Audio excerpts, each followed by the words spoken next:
Komunikasi organisasi yang baik, jaringan dan tipenya. Organisasi terdiri dari sejumlah orang, ia melibatkan keadaan saling tergantung. Ketergantungan memerlukan koordinasi, koordinasi mensyaratkan komunikasi. Demikianlah hubungan antara komunikasi dan organisasi yang dinyatakan oleh William.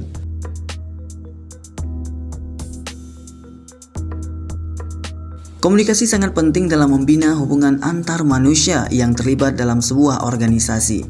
Masing-masing anggota organisasi yang memiliki kepentingan pribadi bersatu padu membentuk kepentingan bersama.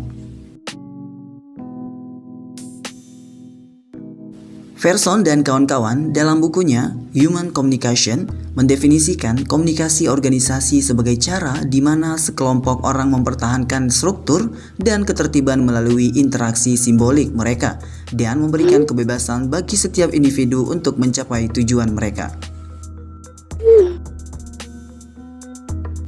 Ketika manusia berkomunikasi dalam suatu organisasi, mereka membutuhkan suatu sistem untuk mengatur alur informasi.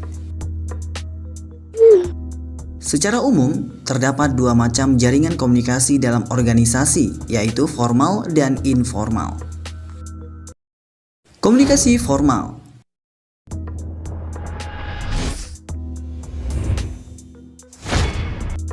Jaringan komunikasi formal adalah sistem yang dirancang oleh manajemen untuk menentukan siapa seharusnya berbicara kepada siapa agar pekerjaan dapat diselesaikan.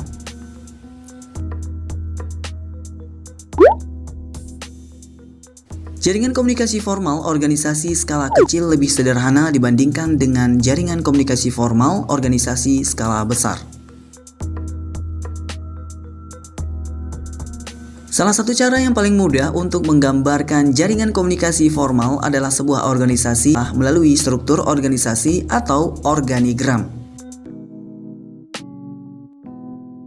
Organigram atau struktur organisasi merupakan petunjuk atau panduan mengenai siapa yang bertanggung jawab mengenai tugas yang diberikan dan siapa yang bertanggung jawab terhadap kinerja rekan-rekannya. Menurut Ronald Adler dan kawan-kawan dalam bukunya Communicating at Work, terdapat 3 macam jaringan komunikasi formal dalam organisasi, yaitu komunikasi dari atas ke bawah.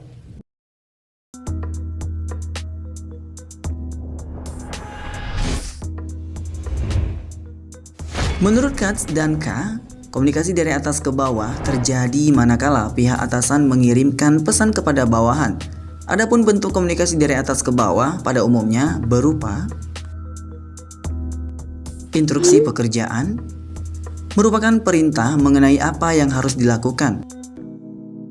Rasio pekerjaan merupakan penjelasan atau penjabaran bagaimana satu tugas berkaitan dengan tugas lainnya.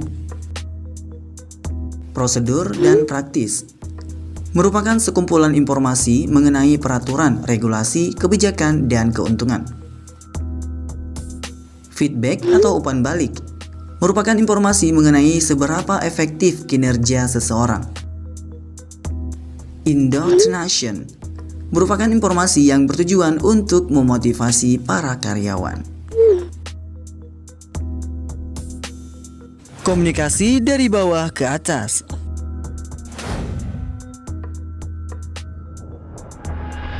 Komunikasi dari bawah ke atas terjadi manakala pihak bawahan mengirimkan pesan kepada atasan.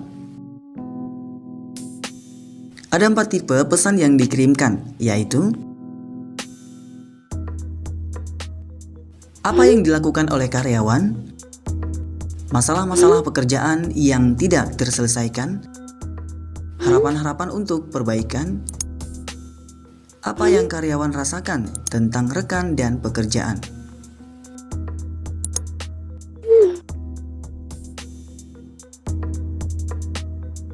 Komunikasi horizontal.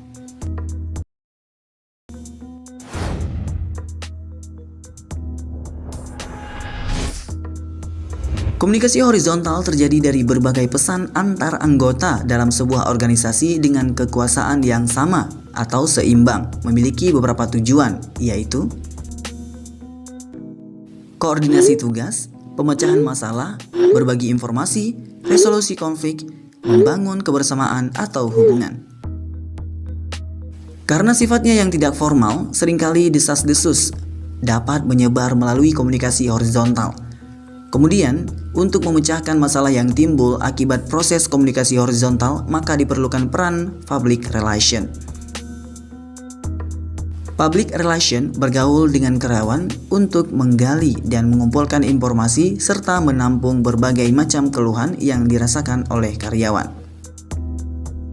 Komunikasi informal.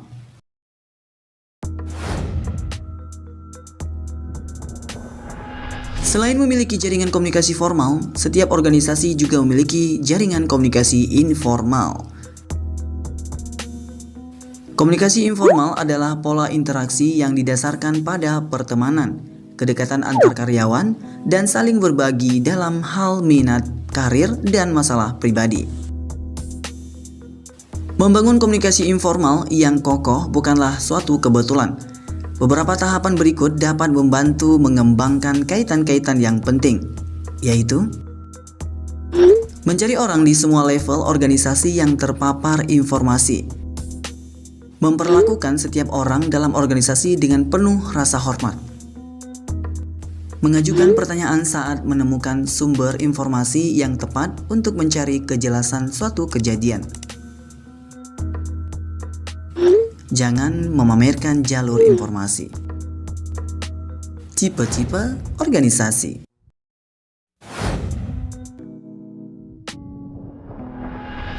Charlotte Verson dalam Verson dan kawan-kawan membagi organisasi ke dalam 4 tipe, yaitu ekonomi, politik, integrasi, dan organisasi yang berorientasi pada pola penguatan. Organisasi dengan orientasi ekonomi. Organisasi yang menghasilkan suatu produk atau menawarkan suatu pelayanan kepada konsumen. Organisasi dengan orientasi politik. Organisasi yang menggunakan dan mendistribusikan kekuasaan dan pengawasan dalam masyarakat. Organisasi yang berorientasi integrasi. Organisasi yang membantu untuk memediasi dan membuat solusi di antara anggota masyarakat. Organisasi yang berorientasi pada pola penguatan. Organisasi yang mempromosikan budaya dan pendidikan secara reguler dan pembangunan dalam masyarakat.